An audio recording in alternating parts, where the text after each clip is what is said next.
الحمد للہ وکفا وسلام علی عبادہ الذین اصطفیٰ اما بعد فاعوذ باللہ من الشیطان الرجیم بسم اللہ الرحمن الرحیم وَإِذَا سَمِعُوا مَا أُنزِلَ الرَّسُولِ تَرَىٰ أَعْيُنَهُمْ تَفِيضُ مِنَ الدَّمْعِ مِمَّا عَرَفُوا مِنَ الْحَقِّ يَقُولُونَ رَبَّنَا آمَنَّا فَاكْتُبْنَا مَعَ الشَّاهِدِينَ صدق اللہ العلی العظیم۔ حاضرین کرام، السلام علیکم ورحمۃ اللہ وبرکاتہ۔ آج 7ویں پارے کی چند آیات مبارکہ کا ترجمہ پیش کرنے کا شرف حاصل کروں گا۔ اللہ پروردگار عالم ارشاد فرماتا ہے کہ جب انہوں نے سنا اس کلام کو جو رسول پاک پر نازل ہوا ہے، تو آپ نے ملاحظہ فرمایا کہ ان کی آنکھیں آنسوؤں سے بھری ہوئی تھیں، آنسو بہا رہی تھیں، اس لیے کہ انہوں نے حق کو پہچان لیا تھا اور وہ کہتے تھے اے ہمارے رب، ہم ایمان لائے تو ہمیں حق کے گواہوں میں شامل فرما لے، ہمارا نام شاہدین میں لکھ دے۔ اور ہم کیوں ایمان نہ لائیں جب کہ ہمارے پاس حق آ چکا ہے، اور ہم امید رکھتے ہیں کہ ہمارا پروردگار صالح قوموں میں ہم کو داخل فرما دے گا۔ تو اللہ تبارک و تعالیٰ نے ان کی خواہش کے مطابق انہیں جنتوں کے ذریعے ثواب عطا فرمایا، جس کے نیچے نہریں جاری ہیں، اس میں ہمیشہ رہیں گے، اور یہ نیکوکاروں ہی کی جزا ہے، ان کا بدلہ ہے۔ یہ آیت کریمہ اس وقت نازل ہوئی تھی، اس وقت کے بارے میں کہ جب مکہ مکرمہ سے اللہ کے رسول علیہ الصلاۃ والسلام کے فرمان کے مطابق کفار قریش کی زیادتیوں اور مظالم سے تنگ آ کر مسلمانوں نے حبشہ کی طرف ہجرت کیا تھا۔ حبشہ جس کو آج کل ایتھوپیا کہتے ہیں۔ اس زمانے میں وہاں عیسائی حکمراں تھے، اور وہ جناب عیسیٰ علیہ السلام کے حقیقی فالوور تھے۔ بادشاہ کا نام نجاشی تھا۔ تو اللہ کے رسول علیہ الصلاۃ والسلام نے پہلے 17 صحابہ کو معاف کیجیے گا، اور پھر مزید قافلے جاتے رہے، یہاں تک ان کی تعداد 80 تک ہو گئی۔ جب وہاں وہ پہنچے تو کفار مکہ کو یہ خیال آیا کہ ہمیں ان کو واپس لانا چاہیے تاکہ مزید ہم مشق ستم کر سکیں، ان پہ زیادتی کر سکیں۔ ایک وفد گیا نجاشی کے دربار میں، اور اس وفد کے قائد نے یہ کہا کہ اے بادشاہ، یہ لوگ ہمارے رشتہ دار ہیں، ہمارے شہر کے رہنے والے ہیں، ہم سے ناراض ہو کے یہاں آ گئے ہیں، آپ انہیں ہمارے ساتھ واپس کر دیجئے۔ تو بادشاہ نے کہا کہ انہوں نے پناہ لی ہے، اور پناہ دینے والے کبھی واپس نہیں کیا کرتے ہیں۔ میں ان سے پوچھوں گا کہ آخر انہوں نے اپنا وطن کیوں چھوڑا، اپنے شہر سے کیوں الگ ہوئے؟ تو نجاشی نے اپنے دربار میں مہاجر مسلمانوں کو بلایا اور ان سے پوچھا کہ آپ لوگوں نے مکہ کیوں چھوڑا اور یہاں آنے کی زحمت کیوں گوارا کی؟ تو حضرت جعفر رضی اللہ تعالیٰ عنہ کھڑے ہوئے اور آپ نے کہا اے بادشاہ، ہم گمراہ تھے، ایک دوسرے قتل کرتے تھے، شراب پیتے تھے، ناحق مال کھاتے تھے، اور بھی بہت سی برائیاں ہمارے معاشرے میں موجود تھیں، یہاں تک کہ اللہ کو ہم پہ رحم آیا اور اللہ نے اپنا پیغمبر بھیجا۔ انہوں نے تعلیم دی کہ ہم صرف ایک اللہ کی پرستش کریں، صرف ایک اللہ کو پوجیں، بتوں کی پوجا نہ کریں، لوگوں کا مال ناحق نہ کھائیں، ایک دوسرے پہ ظلم نہ کریں، کسی کو ناحق قتل نہ کریں، کسی کو نہ ستائیں۔ ان تعلیمات سے ہم متاثر ہوئے اور ہم نے اپنے پیغمبر کی دعوت کو قبول کی اور ہم مسلمان ہو گئے۔ اب یہ لوگ جو یہاں آئے ہیں ہمیں لینے کے لیے، یہ دوبارہ ہمیں واپس لے جانا چاہتے ہیں تاکہ یہ ہمیں مجبور کریں کہ ہم بتوں کا سجدہ کریں اور اس برے معاشرے میں پھر ضم ہو جائیں جو معاشرہ کے ہمارے اسلام سے لانے سے پہلے وہاں تھا۔ اس لیے ہم یہاں آ گئے ہیں اس امید پر کہ آپ بھی اہل کتاب ہیں اور جو پیغمبر اعظم تشریف لائے ہیں ان پہ بھی کتاب نازل ہو رہی ہے، اس لیے ہمیں امید ہے کہ آپ ہمیں پناہ دیں گے۔ یہ سن کر کے نجاشی نے کہا ٹھیک ہے، آپ کو پناہ حاصل ہے۔ اب ایک دوسرا داؤ چلایا کفار مکہ کے وفد نے کہ ان سے یہ پوچھیے کہ جناب عیسیٰ علیہ السلام کے بارے میں ان کا کیا خیال ہے، ان کے بارے میں یہ کیا کہتے ہیں۔ یہ ایک بڑا ہی خطرناک حملہ تھا۔ ان کا یہ خیال تھا کہ جب جناب عیسیٰ علیہ السلام کے بارے میں یہ کہیں گے کہ یہ خدا کے بیٹے نہیں ہیں تو یقیناً نجاشی بادشاہ ناراض ہوگا اور انہیں اپنے ملک سے نکال دے گا۔ اس پہ جناب جعفر طیار رضی اللہ تعالیٰ عنہ نے سورہ مریم کی چند آیات مبارکہ تلاوت کی۔ آیتیں تلاوت کی جا رہی تھیں اور دربار میں جتنے بھی حواری تھے، حضرت عیسیٰ علیہ السلام کے صحیح ماننے والے، ان کی آنکھوں میں آنسو تھے، پلکیں بھیگی ہوئی تھیں، خود نجاشی کی آنکھوں سے بھی آنسو بہہ رہے تھے۔ اور جب تلاوت ختم ہوئی تو نجاشی نے زمین سے ایک تنکا اٹھایا اور کہا واللہ جو کچھ تمہاری کتاب میں اللہ نے فرمایا ہے، عیسیٰ علیہ السلام اس تنکے کے برابر بھی اس سے زیادہ نہیں ہے، یہ کلام حق ہے۔ اور اس کے بعد وہاں سے کافروں کا وفد مکہ واپس آ گیا۔ یہی ہے شان نزول۔ اگر یہ شان نزول تو ایک خاص موقع سے متعلق ہے، مگر حقیقت یہ ہے کہ قرآن پاک کو حق کا عرفان رکھنے والے جب بھی سماعت کریں گے تو ان کی پلکیں بھیگ جائیں گی، آنسو جاری ہو جائیں گے، اس لیے کہ اللہ کا کلام قلوب پہ اثر انداز ہوتا ہے۔ بعد میں مدینہ طیبہ میں 70 حبشہ کے لوگ نجاشی کی طرف سے مدینہ طیبہ حاضر ہوئے، انہوں نے اسلام قبول کر لیا اور معتبر روایت کے مطابق نجاشی بھی رضی اللہ عنہ مسلمان ہوئے تھے۔ اللہ کے رسولوں کا اسلام قبول فرمایا، اور جب نجاشی کا انتقال ہوا تو اللہ کے رسول نے خبر دی لوگوں کو کہ نجاشی کا انتقال ہو گیا ہے، آئیے ہم ان کا جنازہ پڑھیں۔ حضور نے مدینہ طیبہ میں نجاشی کا جنازہ پڑھایا، صحابہ کرام نے نماز جنازہ ادا کی۔ اس سے ہی معلوم ہوا کہ نہ صرف یہ کہ ان کی قوم مسلمان ہوئی بلکہ وہ خود بھی مسلمان ہو گئے تھے۔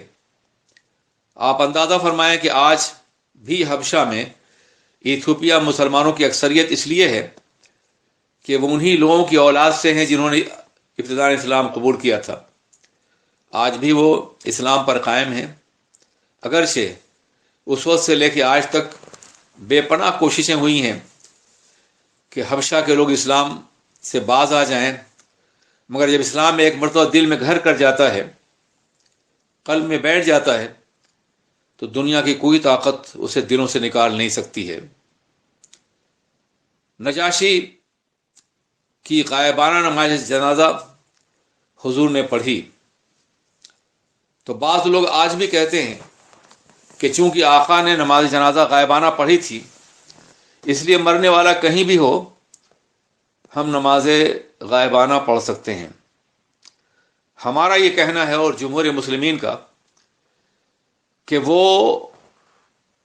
جنازہ دور ضرور تھا، حبشہ میں تھا، مگر غائبانہ نہیں تھا، وہ حضور کی نگاہوں کے سامنے تھا. اس لیے اگر جنازہ سامنے ہو تو فاصلے کی کوئی حیثیت نہیں، نماز پڑھی جا سکتی ہے. اور اس لیے بھی یہ بات ثابت ہوتی ہے کہ اس زمانے میں کوئی ٹیلی فونک نظام تو نہیں تھا، اور نہ یہ ممکن تھا کوئی قاصد آ کے اتنے جلدی بتا دے کہ نجاشی کا انتقال ہو گیا ہے. حضور نے اپنی نگاہوں سے ان کے انتقال کو دیکھا تھا، اپنے علم سے جانا تھا، اور اس کے بعد آپ نے خود خبر دی تھی کہ تمہارے بھائی نجاشی کا انتقال ہو گیا ہے، اور ان کی جنازہ پڑھنے. علم غیب بھی تھا اور عین مشاہدہ بھی تھا. اس لیے اس کو بنیاد بنا کر کے غائبانہ نماز جنازہ کے جواز کا حکم نہیں دیا سکتا. اللہ ارشاد فرماتا ہے، اور جب انہوں نے سنا جو اللہ نے اپنے رسول پہ نازل فرمایا ہے تو آپ نے ملاحظہ فرمایا کہ ان کی آنکھیں آنسوؤں سے بھری ہوئی تھیں یا بہا رہی تھیں. فیضان کے معنی بہانے کے بھی ہوتے ہیں، اس لیے کہ انہوں نے حق کو پہچان لیا تھا. اور وہ کہتے تھے ربنا آمنا فاکتبنا مع الشاہدین، اے اللہ ہم ایمان لائے تو ہمیں بھی ایمان کے گواہوں میں شامل فرما لے. اور ہم جب وہ ایمان لے آئے تو یہودیوں نے طعنہ دیا کہ تم ایک اجنبی پیغمبر پر ایمان لائے، تم تو خود ہی صاحب کتاب تھے. دیکھیں یہ ہوتا ہے کہ جب انسان دشمنی پہ آمادہ ہوتا ہے تو جن باتوں کو خود نہیں مانتا انہی باتوں کو بنیاد بنا کر کے انتشار پیدا کرنا چاہتا ہے. عیسائی تو خود بھی جناب عیسیٰ کو نہیں مانتے، مسلمان تو مانتے ہیں، ان پر ایمان لاتے ہیں. اس کے باوجود انہوں نے کہا کہ تم تو خود بھی نبی کے ماننے والے تھے، صاحب کتاب سے، تم جا کے ایمان کیوں لائے؟ تو انہوں نے جواب دیا ما لنا لا نؤمن باللہ، کیوں ہم ایمان نہ لائیں اللہ پر جبکہ ہمارے اوپر حق جلوگر ہو چکا ہے. ہم تو اس لیے ایمان لائے ہیں وَنَطْمَعُ أَن يُدْخِلَنَا رَبُّنَا مَعَ الْقَوْمِ الصَّالِحِينَ، ہم اس بات کی خواہش رکھتے ہیں کہ ہمارا پروردگار ہم کو صالحین میں شامل فرما دے گا. پس اللہ تبارک و تعالیٰ نے ان کو جنتوں کا ثواب عطا فرمایا جس کے نیچے نہریں جاری ہیں، وہ اس میں ہمیشہ رہیں گے. اور یہی احسان کرنے والوں کی جزا ہے، محسنین کی جزا ہے. یہ نازل تو شان نزول کے اعتبار سے خاص موقع کی ہے، مگر آج بھی جو قرآن عظیم کو اخلاص کے ساتھ پڑھے گا تو یقیناً وہ اس سے متاثر بھی ہوگا اور اس کی آنکھیں بھی بھیگ جائیں گی. وہ پلکوں کی نمی کے ساتھ اپنے پروردگار کے کلام کی تلاوت کرے گا. اور آج بھی اس کو دیکھا جا سکتا ہے اور محسوس کیا جا سکتا ہے. اللہ ارشاد فرماتا ہے کہ بلا شبہ وہ لوگ جنہوں نے کلمہ شہادت کا اقرار کیا اور حق پر ایمان لائے ان کے لیے جنتیں ہیں. والذین کفروا وکذبوا بآیاتنا اولئک اصحاب الجحیم، لیکن وہ لوگ جنہوں نے کفر کیا اور ہماری آیتوں کی تکذیب کی بلا شبہ وہ جہنم والے لوگ ہیں، یہ ان کا ٹھکانہ ہے. ایک دفعہ ایسا ہوا تھا کہ صحابہ کرام نے، جن میں جلیل القدر صحابہ بھی شامل تھے، یہ عہد کر لیا. کچھ نے کہا کہ ہم عورتوں سے تعلق نہیں رکھیں گے، کچھ نے کہا ہم مسلسل بھوکے رہیں گے، بعض نے کہا کہ ہم موٹا جھوٹا پہنیں گے، کسی نے اقرار کیا کہ ہم زمین پر آرام کریں گے، بستر پہ آرام نہیں کریں گے. جب آقائے دو جہاں سرور کائنات محمد الرسول اللہ علیہ الصلوۃ والسلام نے یہ سنا تو آپ تشریف لائے اور آپ نے لوگوں کو مخاطب کر کے کہا کہ تمہارے جسم کا تمہارے اوپر حق ہے. میں کھانا بھی کھاتا ہوں، روزہ بھی رکھتا ہوں، میں شب بیداری بھی کرتا ہوں، آرام بھی کرتا ہوں، میں وہ سارے کام کرتا ہوں جس سے انسانی زندگی کا تعلق ہے. میں نے اپنے اوپر کوئی چیز حرام نہیں کی ہے، اس لیے تم یہ روش چھوڑ دو. آقائے دو جہاں نے فرمایا، اور ان کی تائید میں قرآن پاک کی آیت کریمہ نازل ہوئی، یا ایھا الذین آمنوا لا تحرموا طیبات ما احل اللہ لکم ولا تعتدوا ان اللہ لا يحب المعتدین. اے ایمان والو، وہ پاکیزہ چیزیں جو اللہ نے تمہارے اوپر حلال کی ہیں تو ان کو اپنے اوپر حرام مت قرار دو، اور حد سے مت گزرو. اللہ حد سے گزرنے والوں کو پسند نہیں فرماتا ہے. اس سے یہ معلوم ہوا کہ جان بوجھ کر کے کسی حلال شے کو اپنے اوپر حرام قرار دے لینا یہ مناسب نہیں ہے. ہاں، کبھی کبھی زہد اور اتقاء کے راستے میں ایسا مقام آتا ہے کہ جب انسان کم خوردن، کم خفتن اور کم گفتن پر عمل کرتا ہے، کم کھانا، کم سونا، کم بات کرنا، یہ اپنے اوپر حرام کرنا نہیں ہوا، بلکہ یہ نفس کی تربیت کے لیے بعض وقت ضروری ہوتا ہے. وہ ان آیات کے منع کے حکم میں نہیں آئے گا. بزرگوں نے کہا ہے کہ اندروں استام خالی دار، تم اپنے اندرون کو پیٹو پن سے خالی رکھو، تا درو نور معرفت بینی، تاکہ تم اپنے قلب کے اندر معرفت کا نور محسوس کر سکو. یقیناً جو لوگ ترک لذات، نواز فطریہ کا ترک یہ سمجھ کے کرتے ہیں کہ اس سے اللہ راضی ہوگا، یقیناً ان کا ایسا کرنا شریعت مطہرہ کے خلاف ہے. اسلام رہبانیت کا مذہب نہیں ہے، اسلام زندگی کا مذہب ہے، اور حیات کے جو جائز تقاضے ہیں ان کا پورا کرنا بھی انسانی زندگی کے لیے ضروری ہے. اللہ ارشاد فرماتا ہے، وَكُلُوا مِمَّا رَزَقَكُمُ اللَّهُ حَلَالًا طَيِّبًا، کھاؤ جو اللہ نے تمہیں رزق عطا فرمایا ہے، جو حلال بھی اور طیب بھی ہے. وَاتَّقُوا اللَّهَ، اللہ سے ڈرو، الذی انتم بہ مؤمنون، کہ جس کے اوپر تم ایمان لائے ہو. اب یہاں صحابہ کرام کو یہ احساس ہوا کہ ہم نے قسم کھا لی تھی، تو ہماری قسم کا کیا ہوگا؟ کیا ہم گناہگار ہوں گے؟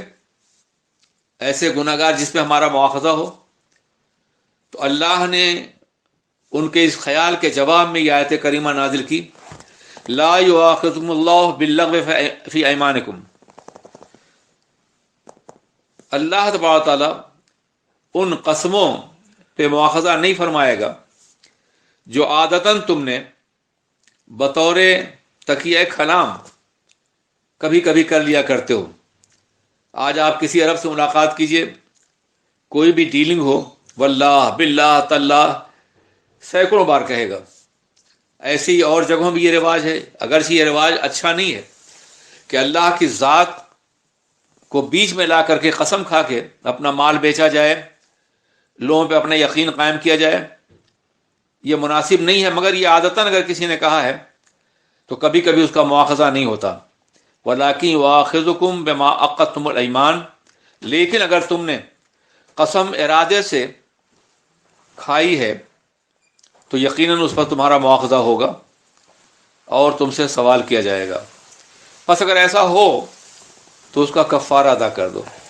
فکفارتہ اطعام عشرۃ مساکین، فکفارتہ اطعام عشرۃ مساکین، تو اس کا کفارہ 10 مسکینوں کو کھانا کھلانا ہے. من اوسط ما تطعمون اہلیکم او کسوتہم، اس اوسط سے جو تم اپنے گھر والوں کھلاتے ہو، خود کھاتے ہو. یہ ایک معیار بتا دیا گیا کہ ایسا نہیں ہے کہ جب مساکین کو کھلانا ہو تو کوئی معمولی سی غذا فراہم کر دو صرف قسم کے کفارے کے لیے، بلکہ اس معیار سے انہیں کھلاؤ جس معیار سے تم اپنے بچوں کو کھلاتے ہو اور خود کھاتے ہو، تب جا کے قسم کفارہ پورا ہوگا. یا پھر انہیں لباس پہناؤ، یا پھر ایک غلام کو آزاد کرو، 10 مسکینوں کو دونوں وقت کھانا کھلاؤ، اور ایسا کھانا کھلاؤ جو تم خود کھاتے ہو، یا انہیں کپڑا پہناؤ، یا پھر ایک غلام آزاد کرو. یہ تینوں شکلیں اگر ممکن نہیں ہیں تو 3 دن مسلسل روزہ رکھو. یہ تمہاری قسموں کا کفارہ ہے جس کو تم نے توڑ دیا. اذا حلفتم، جب تم قسم کھا لو اور وہ قسم توڑنی پڑ جائے یا تم توڑ رہے ہو، تو پھر 10 مسکینوں کو کھانا کھلاؤ، انہیں لباس پہناؤ، کوئی ایک عمل، یا ایک غلام آزاد کرو. یہ بھی اسلام کی بہت بڑی خوبی ہے کہ اس زمانے میں جب غلامی کا رواج بے پناہ تھا، ہر گھر میں غلام ہوا کرتے تھے، رسول پاک کی رحمت نے یہ گوارا نہیں کیا کہ انہیں غلام بنائے رکھا جائے، تو باضابطہ مستوى العبادہ، عبادت کے برابر ان کا مقام دے دیا گیا. روزہ چھوڑ دو غلام آزاد کرو، قسم کھا لو تو غلام آزاد کرو، کوئی غلطی ہو جائے تو غلام آزاد کرو، جمعہ کا دن آئے تو غلام آزاد کرو. چنانچہ ایک صحابہ نے سینکڑوں غلام آزاد کیے اپنی زندگی میں، اور اس طرح سے سلیوری کا خاتمہ کر دیا اللہ کے رسول تاجدار دو عالم نے، اور غلاموں پہ یہ مہربانیاں فرمائیں. یہ ان کا احسان عظیم تھا. قرآن پاک بھی غلاموں کی آزادی کو عبادت کا قائم مقام قرار دیتا ہے. قسم کھانا ایک جرم ہے، غلط قسم یا توڑ دینا ایک جرم ہے، اور اس کے بدلے میں اگر تم اللہ سے معافی چاہتے ہو تو غلام کو آزاد کرو، اور اگر یہ ممکن نہیں ہے تو 3 روز تک مسلسل روزے رکھو. وَاحْفَظُوا أَيْمَانَكُمْ. اس کے بعد اللہ فرما رہا ہے کہیں ایسا نہ ہو کہ سرمایہ دار لوگ، دولت مند لوگ جن کے پاس ہر وقت موجود ہے، وہ جھوٹی قسمیں کھا کھا کے یا قسمیں توڑ کے اور پھر یہ سمجھ لیں کہ چلو کفارہ ادا ہو جائے گا، کوئی بات نہیں ہے.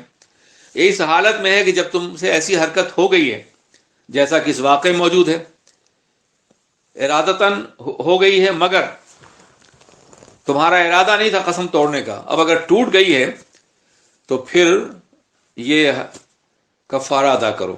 وَاحْفَظُوا أَيْمَانَكُمْ. پھر اللہ تاکید فرما رہا ہے کہ خبردار اس کو عادت نہ بنا لو، بلکہ اپنی قسموں کی حفاظت کرو.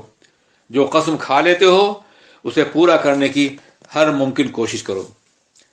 یہ اس لیے ہے تاکہ اللہ تم پہ اپنی آیتیں روشن فرما دے، تاکہ تم خدا کی بارگاہ میں شکر گزار ہو جاؤ. اس کے بعد اللہ ارشاد فرماتا ہے یا ایھا الذین آمنوا انما الخمر والمیسر والانصاب والازلام رجس من عمل الشیطان فاجتنبوہ لعلکم تفلحون. اے ایمان والو، بے شک شراب، جوا، بتوں کا نصب کرنا اور تیروں کا پھینکنا پانسے کا، یہ ناپاکیاں ہیں اور شیطان کا عمل ہے، اس سے بچو تاکہ تم فلاح پا جاؤ. حضرات، ان میں جن نواہی کا حکم دیا گیا ہے ان سے بچو. وہ ہیں شراب. سب سے پہلی چیز، شراب کو ام الخبائث کہا گیا ہے، تمام برائیوں کی ماں ہے، تمام برائیوں کی جڑ ہے. شراب ایک برائی نہیں ہے. شراب پینے والا بہت سے برائیوں کا ارتکاب کرتا ہے. بڑا گہرا تعلق ہے شراب کا زنا سے. جہاں شراب کی کثرت ہوگی وہاں زناکاری بھی ہوگی، جنسی آوارگی بھی ہوگی، بے حیائی بھی ہوگی، بے شرمی بھی ہوگی، بے غیرتی بھی ہوگی، ریپ بھی ہوگا، قتل بھی ہوگا. یہ سب کچھ شراب کے بطن سے پیدا ہوتا ہے. اس لیے سب سے پہلے اللہ نے مسلمانوں پہ شراب کو حرام قرار دیا. آپ اندازہ فرمائیں، ایک شرابی تنہا اپنے کو نقصان نہیں پہنچاتا. جب شراب کی عادت بڑھ جاتی ہے تو پھر وہ بچوں کا حق مارتا ہے. اپنی بیویوں کا حق مارتا ہے، اپنی ماں کا گلا دبا کر کے اس سے پیسے چھین کر کے شراب پیتا ہے. ایسے ہزاروں کیسز معاشرے میں پھیلے ہوئے ہیں. بچے بلکتے رہتے ہیں، بھوکے رہتے ہیں، اور وہ شراب پی رہا ہے. بیویاں تڑپتی رہتی ہیں اور شوہر شراب پی رہا ہے. اور پھر سب سے بڑی بات یہ ہے کہ شراب سے انسانی صحت تباہ ہو جاتی ہے. آج اس ماڈرن دور میں بھی جہاں شراب کو شیر مادر سمجھا جاتا ہے، آپ کسی ڈاکٹر کے پاس جائیں تو سب سے پہلے پوچھے گا تم پیتے تو نہیں ہو، تو اسموک تو نہیں کرتے ہو. یہ سوالات اس لیے کیے جاتے ہیں کہ انسان کی زندگی کے امراض کا بہت گہرا تعلق، خواہ وہ کینسر ہو، خواہ وہ ہارٹ ہو، خواہ وہ معدے کی خرابی ہو، خواہ وہ کوئی اور مرض ہو، شراب سب میں اپنا رول ادا کرتی ہے. انسانی صحت کو تباہ کر دیتی ہے، انسان کو برباد کر دیتی ہے. ایک نقصان اور بھی ہوتا ہے، شرابی کی عمر صحت کے اعتبار سے بھی کم ہو جاتی ہے، اور اگر اپنی عمر طبیعی کو پہنچ بھی گیا تو بھی کم ہوتی ہے. اس لیے کہ جو زمانہ ہوش کا زمانہ ہے وہی عمر کا زمانہ ہے، اور جو بے ہوشی کا زمانہ ہے، غفلت کا، اسے عمر میں شامل نہیں کیا جائے گا.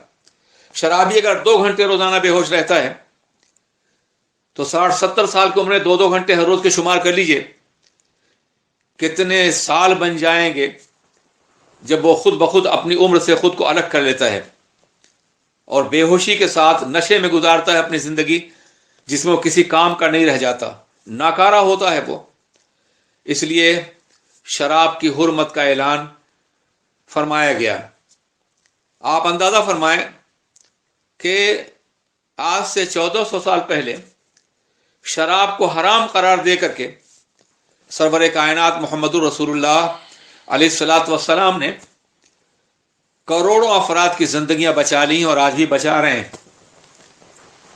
مجھے یاد ہے کہ ایک ملک میں کار میں بیٹھا ہوا تھا، یہ پابندی لگی ہوئی تھی شراب پی کر کے نہ چلاؤ. تو پولیس والا وہ مشین لے کے آیا جسے شراب کے منہ کے سامنے رکھ کر کے سانس لینے کہتے ہیں، لیکن جب دیکھا ہم مسلمان ہیں تو کہا جائیے.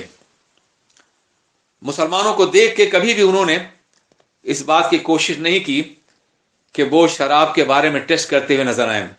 اگر یہ جان جاتے ہیں یہ مسلمان ہیں تو یقیناً وہ پرہیز کرتے ہیں شراب کو ٹیسٹ کرنے سے. انہیں معلوم ہے کہ یہ شراب نہیں پیتے ہیں. بعض وقت ڈاکٹر بھی اگر دیندار مسلمان کو دیکھتے ہیں تو یہ پوچھنے کی زحمت نہیں گوارا کرتے کہ آپ پیتے ہیں یا نہیں پیتے ہیں. اس کے ساتھ ساتھ نہ معلوم کتنے جھگڑوں کا سبب بنتی ہے شراب خانوں میں جھگڑے ہوتے ہیں، جو مار پیٹ ہوتی ہے وہ بھی شراب کی بنیاد پر ہوتی ہے. اس لیے شراب کو حرام قرار دیا گیا. یہ عقائد و جہاں کی رحمت کا ایک حصہ ہے جو قرآن پاک کے ذریعے دنیا کو عطا کیا جا رہا ہے. والمیسر، دوسری برائی جوا ہے. اب جوا ایک ایسی برائی ہے کہ جس کی بنیاد پر آئے دن جھگڑے ہوتے ہیں، نقصانات ہوتے ہیں. میسر کہتے ہیں آسانی سے حاصل ہو جانے والی چیز.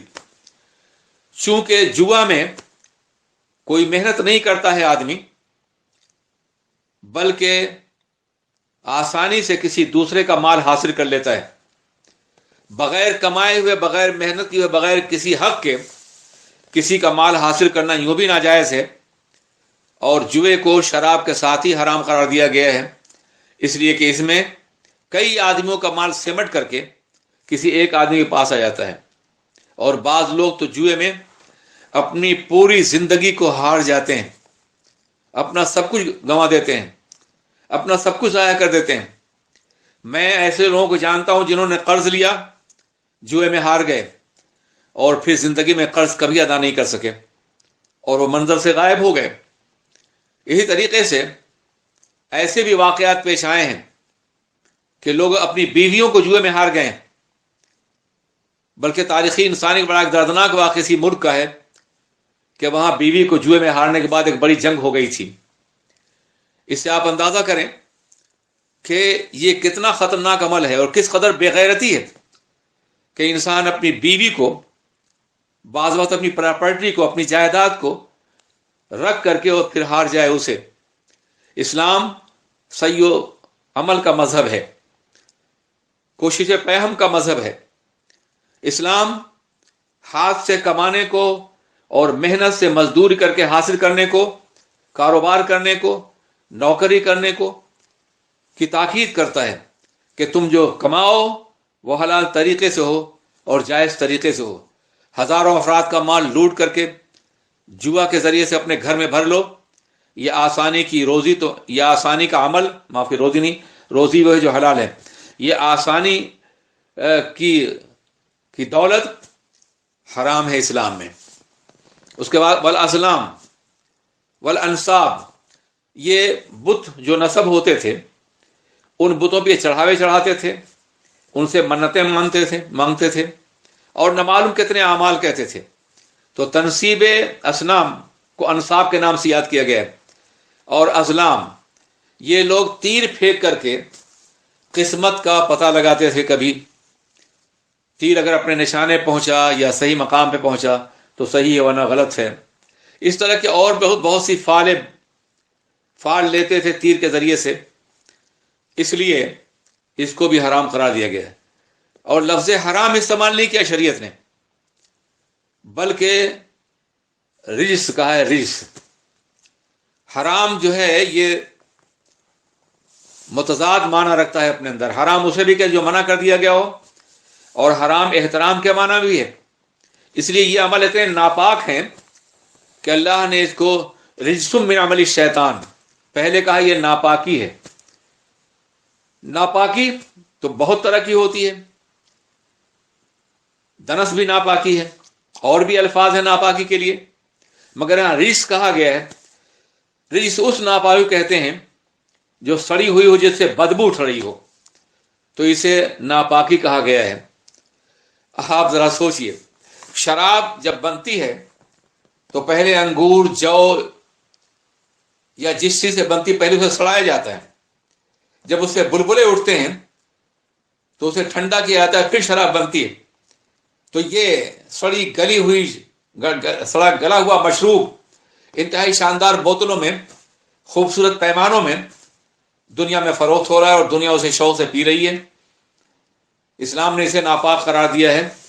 اور یہی کہ نہیں، ناپاک من عمل الشیطان، یہ سب شیطان کے عمل سے ہوتا ہے۔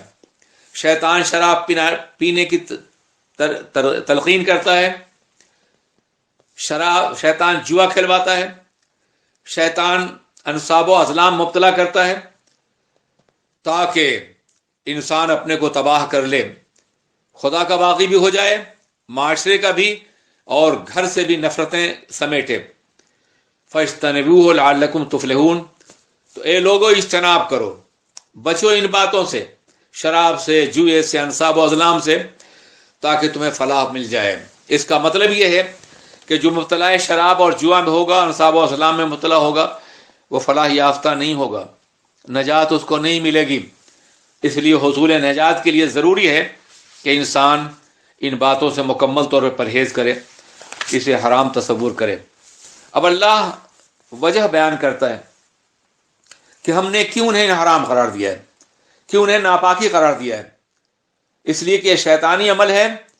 انما یرید الشیطان ان یوقع بینکم العداوۃ والبغضاء، شیطان کا یہ ارادہ ہے، شیطان چاہتا ہے کہ تمہارے درمیان دشمنی اور عداوت پیدا کر دے، تم آپس میں شراب، جوا، ان تمام باتوں مبتلا ہو کر کے آپس میں دشمنی پیدا کرو، ایک دوسرے سے لڑو اور تباہ ہو جاؤ، شراب کے ذریعے سے اور جوئے کے ذریعے سے۔ وَيَصُدَّكُمْ عَنْ ذِكْرِ اللَّهِ، اور سب سے بڑی بات یہ ہے کہ جو شرابی اور جوا کا شکاری ہوگا، جو مبتلا ہوگا، وہ ذکر اللہ نہیں کر سکتا ہے۔ شراب کے نشے میں نماز کے وقت کا اسے احساس نہیں ہوگا، پہلے اس کا ذکر ہو چکا ہے۔ اسی طرح سے جوئے کے عالم میں اتنا منہمک ہوگا کہ نہ اسے نماز کا احساس ہوگا، نہ عبادت اور طاعت کا احساس ہوگا۔ اس لیے جوا بھی حرام قرار دیے گئے۔ ساری برائیوں کے ساتھ ساتھ ایک بڑی برائی یہ بھی ہے کہ یہ چیزیں تم کو اللہ کے ذکر سے اور نماز سے روک دیتی ہیں۔ فَهَلْ أَنْتُمْ مُنْتَهُونَ، تو کیا تم رک جاؤ گے اس کے بعد؟ خبردار حرمت کے نزول کے بعد پھر تم ہاتھ نہ لگانا۔ اب آئیے میں بتاؤں کہ آقائے دو جہاں علیہ السلام نے جب حرمت شراب کے باب میں یہ اعلان کروایا مدینہ طیبہ میں، الا قد حرمت الخمر، آگاہ ہو جاؤ کہ شراب حرام قرار دے دی گئی ہے، تو لبوں سے لگے ہوئے جام پٹک دیے گئے۔ مدینہ طیبہ میں اتنے مٹکے توڑے گئے کہ لگتا تھا کہ شراب کی بارش ہوئی ہے، اس لیے کہ شراب ان کی زندگی کا حصہ تھی، لازمی تھی ان کے لیے۔ ایسا کوئی آدمی نہیں تھا جو شراب نہ پیتا ہو چندے ایک کے علاوہ۔ اس لیے اور اس کے بعد آج تک کسی سنسیئر اور سنجیدہ مسلمان نے شراب کی طرف ہاتھ بڑھانے کی کوشش نہیں کی۔ حرمت کا یہ نظام آج تک قائم ہے اور قیامت تک قائم رہے گا۔ اس کے برعکس امریکہ میں گزشتہ صدی کے درمیانی حصے میں جب یہ دیکھا کہ شراب کی برائیاں معاشرے کو تباہ کر رہی ہیں تو شراب کو روکا گیا اور شدت کے ساتھ منع کیا گیا۔ کروڑوں ڈالر خرچ کیے گئے شراب کو روکنے کے سلسلے میں۔ پولیس کا نظام قائم کیا گیا، شرابی کو پکڑو اور سزا دو۔ مگر ہوا کیا؟ جب شراب پہ پابندی لگائی گئی تھی تو 400 شراب کی بھٹیاں تھیں وہاں جہاں شراب بنتی تھی، اور جب 30 سال کے بعد غالباً دوبارہ جائزہ لیا گیا تو 60,000 بھٹیاں پورے امریکہ موجود تھیں جہاں چوری شراب بن رہی تھی۔ روکا گیا اور پھر انہیں الاؤ کر دیا گیا۔ برطانیہ میں بھی شراب پہ پابندی لگانے کی کوشش کی گئی مگر ناکام ہو گئے۔ کیوں؟ اس لیے کہ عادتوں کے بدلنے سے پہلے دل بدلنا ضروری ہوتا ہے۔ کون نہیں جانتا ہے کہ شراب بری بات ہے، بری چیز ہے؟ کون نہیں جانتا ہے کہ زنا بری چیز ہے؟ لیکن اس کے باوجود لوگ شراب پیتے ہیں اس لیے کہ دل نہیں بدلتا۔ دماغ جانتا ہے یہ برا ہے، یہ عمل برا ہے، لیکن دل نہیں مانتا۔ اور اسلام براہ راست دل کی اصلاح کرتا ہے، پہلے دل کو بدل دیتا ہے، اور جب دل بدل جاتا ہے تو پھر دنیا کی کوئی طاقت اسے گناہ کی طرف مائل نہیں کر سکتی۔ آقائے دو جہاں نے پہلے تربیت کا نظام قائم کیا، اور جب وہ مقام آیا کہ دلوں کی صفائی ہو گئی اور قلوب مائل اللہ ہو گئے تو شراب کو حرام قرار دے دیا گیا، اور آج تک حرام ہے اور قیامت تک حرام رہے گی۔ کبھی ایسا نہیں ہو سکتا کہ دوبارہ اس کی حلت کا کوئی فیصلہ کیا جائے۔ اللہ ارشاد فرماتا ہے وَأَطِيعُوا اللَّهَ وَأَطِيعُوا الرَّسُولَ وَاحْذَرُوا، اللہ کی اطاعت کرو، اللہ کے رسول کی اطاعت کرو اور پرہیز کرو۔ پس اگر تم رخ پھیر لو گے پس جان لو کہ ہمارے نبی پر صرف پیغام، واضح پیغام پہنچا دینا ہے۔ انہوں نے پیغام پہنچا دیا، اب تم نے تسلیم نہیں کیا تو سزا دینا اللہ کا کام ہے۔ اب یہاں ایک سوال پیدا ہو رہا تھا، صحابہ کرام کے ذہن میں یہ بات پیدا ہو گئی کہ جو شراب ہم پی چکے ہیں ان کا کیا ہوگا؟ اس کے بارے میں اللہ ارشاد فرماتا ہے لیس علی الذین آمنوا وعملوا الصالحات جناح فیما طعموا، شراب کی حرمت سے پہلے جو ایمان لائے ہیں، جنہوں نے عمل کیا ہے نیکیوں کا، ان کے لیے کوئی حرج نہیں ہے جو پہلے وہ استعمال کر چکے ہیں۔ پہلے جو کچھ ہوا ہے وہ معاف ہے۔ اب جب حرمت کا نزول ہو گیا ہے تو اب اس کے بعد پھر مواخذہ ہوگا۔ اللہم صلی علی سیدنا مولانا محمد مادر الجود والکرم وعلیہ وسلم۔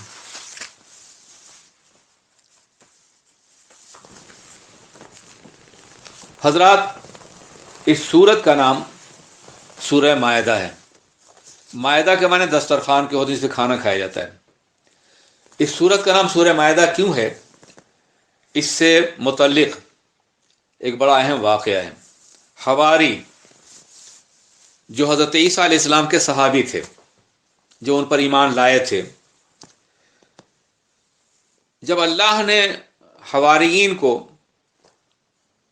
حکم دیا کہ وہ ایمان لائیں ہمارے رسول پر، تو انہوں نے اقرار کیا آمنا واشہد بأننا مسلمون، ہم ایمان لائے اور گواہ ہو کہ ہم بلا شبہ اسلام لانے والوں میں ہیں۔ جب اسلام لے آئے تو انہوں نے حضرت عیسیٰ علیہ السلام سے ایک بات کہی کہ آپ اللہ سے دعا کیجئے کہ اللہ ہمارے اوپر آسمان سے دسترخوان نازل کرے جس میں نعمتیں چنی ہوئی ہوں۔ اللہ فرما رہا ہے کہ وَإِذْ قَالَ الْحَوَارِيُّونَ يَا عِيسَى ابْنَ مَرْيَمَ، اور جب حواریوں نے یہ کہا کہ اے عیسیٰ ابن مریم، یہ انداز ہے ان کا اپنے نبی کے نام لینے کا۔ یاد رکھیے کہ مسلمانوں کو یہ الاؤ نہیں کیا گیا ہے کہ سرور کائنات کا نام عام انسانوں طرح سے لیں یا محمد نہیں کہہ سکتے، حالانکہ محمد نام تو خود ہی بڑا عظیم ہے۔ محمد کے معنی ہوتے ہیں الذی یحمد بعد حمد، جس کی ہمیشہ تعریف کی جائے۔ نام ہی تعریف ہے، نام ہی ثنا ہے، نام ہی ایک مکمل نعت ہے، مگر پھر بھی عام انسانوں کی طرح انہیں بلانے کی اجازت نہیں دی گئی، یا رسول اللہ، یا حبیب اللہ، یا نبی اللہ۔ اور خود قرآن عظیم میں تمامی انبیاء کرام کے نام اللہ نے لیے ہیں، مگر سرور کائنات کے نام کے جب بھی مخاطب کیا تو یا ایھا الرسول، یا ایھا النبی، یا ایھا المزمل، یا ایھا المدثر۔ تو جب اللہ جو نبی کو بھیجنے والا ہے، جب وہ اپنے نبی کا نام انتہائی القاب و آداب کے ساتھ لے رہا ہے تو امتیوں کو بھی حق نہیں ہے کہ انہیں عام انسانوں کی طرح سے آواز دیں اور بلائیں، مگر چونکہ وہ لوگ تربیت یافتہ نہیں تھے اس لیے انہوں نے جناب عیسیٰ علیہ السلام کا نام اس طرح، یا عیسیٰ ابن مریم، اے مریم کے بیٹے عیسیٰ۔